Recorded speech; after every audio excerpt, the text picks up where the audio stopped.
Good morning, my dear students. This is the one which we have discussed in the last session to determine horizontal thrust developed in two hinged parabolic arch subjected to UDL uh, on its entire horizontal span. So it comes to WL square by 8H. Okay. Right, so this is the horizontal reaction at the springing point or horizontal thrust that we can call. So WL square by 8H. If you remember, the same is a case with the three hinged arch subjected to UDL also. Okay, where we have a horizontal reaction of the same value WL square by 8H of same span and same rise. Okay, just to remind you. Right, now let's see in this session um, a question that is from JNTUK University examination in November 17. So prove that the bending moment in the two hinged arch is zero everywhere if it is carrying UDL over its entire span. I don't know. You shall recall the same is a problem that we have taken up in case of three hinged arch also. Subjected to UDL, a three hinged arch parabolic in nature, subjected to UDL, we have proved that the parabolic shape is funicular for arch subjected to UDL. Right now, the same is a case that we now would like to prove that the bending moment in two hinged arch is zero everywhere if it is carrying UDL over its entire span. The same is done for a three hinged arch, three hinged parabolic arch. Now we will be doing it for a two hinged parabolic arch. That's it. Okay. Right. We shall start from the horizontal reaction that we already have evaluated, which is WL square by 8H. Okay, that is what I was stressing in the initial point of time, that the horizontal reaction for a either it is three hinged or two hinged arch having span L, rise H, subjected to UDL, the horizontal reaction remains same, which is WL square by 8H. Okay, so from this point we shall proceed for proving that uh, the bending moment is zero everywhere in the arch. In the other way, the parabolic shape is funicular.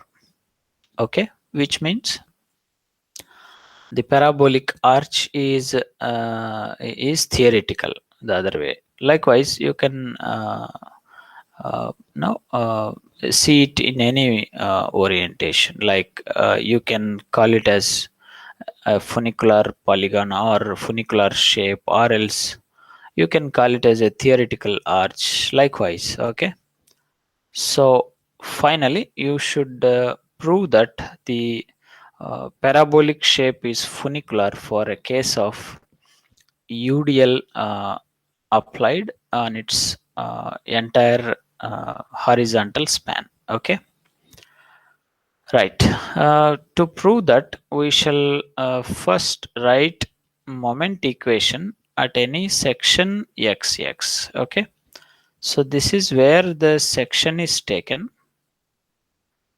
at a distance of x from A, and the point on the arch is noted as D. The rise value, I mean to say, the y is the ordinate at the point D. Okay. If you say rise, it will be at the crown. Okay. That is H. Right. So span is L. Right. To write mx now, sum of all moments to the left of this section. Okay. Right. So what forces you have to the left of this section? So you will have a vertical reaction at the hinge, which is VA, and you have a horizontal reaction, which is HA. In fact, that is equal to H, right? From the well-known equilibrium equation sigma Fx0, if you apply, you are going to get HA is equal to H, and that value is already evaluated from the earlier session, right? So H is equal to WL square by 8 into small h. Okay, right. So we have VA contributing to moment at D, and H will create moment at D, and also what other loads are there to the left of this section? UDL. Okay. So in this portion, right, for a distance of x. So now if you see moments values, so coming from vertical reaction, so VA into distance is x. Now h into distance between point capital D and the point A where the force is acting, vertical distance is y. Okay. And then moment from UDL, which is total load is UDL into span is x, that is W into x. Okay, which will act at a distance of x by 2. Okay, so this distance is x by 2, right? So Wx into x by 2, Wx square by 2 is the moment from the part of UDL, I mean to the left of the section. Okay, right. Coming to the sign conventions, now VA into X is the moment, and that is going to be clockwise. So left clockwise positive. Okay, so left clockwise, remember, is going to be positive, sagging. Okay, then HA or H into Y is going to be anti-clockwise. So that's why it is minus. Okay. Similarly, this W into X is also going to cause anti-clockwise, same as H into Y. So that moment is Wx square by 2, and the nature is hugging, minus. So left anti-clockwise is negative. Okay. So this is writing mx, sum of all moments to the left of the section. So you have three loads. One is vertical reaction at A, horizontal reaction at A, and part of UDL. Okay, only three loads to the left of the section. Right, now substitute for all these reactions. Say VA. So how do you get VA? It is by either by equilibrium equations, maybe sigma MB0 you can take to get VA, or else by symmetry VA is equal to VB. This is from symmetry. Okay.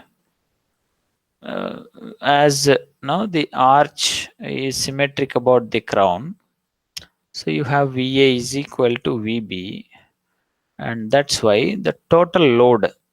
What is the total load acting on the arch? Is W into L, right? Total load, right? That will act exactly at the crown, middle of the arch, WL. Okay. So the reaction will be WL by 2. How it is? VA plus VB is equal to WL. Either VA is equal to VB you can substitute, or VB is equal to VA you can substitute in that equation. So you get 2 times VA is equal to WL, VA is equal to WL by 2. So that's how you can get it VA value. So WL by 2 into X. H is already evaluated, horizontal thrust WL square by 8H into Y minus moment from UDL WX square by 2. Okay. Right. Let's see the next step of evaluation. Right. So what you need to substitute is for Y. What is Y? It is the vertical distance of the point selected on the arch from the line joining springing points, means this line. So from this line, what is the vertical distance of that selected point? This is nothing but a point on the parabola, where point D. Now point D is a point on a parabola. So x comma y are its coordinates. So what is y? You can get it from the relation between x and y. It is parabolic relation. Y is equal to 4hx into L minus x by L square. This is what is y. So you want y value anywhere in the arch, you substitute at which x value you want y. So for example, if I want y value at the crown, what is x for crown? X is L by 2. So you substitute L by 2 in place of x. You get y is equal to h. Okay. Likewise, so substitute for y. This is what is y. 4 into h into x into L minus x by L square. Okay. So that you need to expand. So what do you have here? L square got cancelled. 4 twice. H is already there. So cancelled out. So what do you have now? W into x outside. You see, W into x is outside. And L minus x divided by 2. We have divided by 2 also. So L minus x is already there inside the braces. So this is what we have after cancelling out all the terms that are being in the numerator and denominator, right? So let us expand this. So send this wx by 2 inside. Wx L by 2 minus W x square by 2. Got it? So outside there is a negative sign.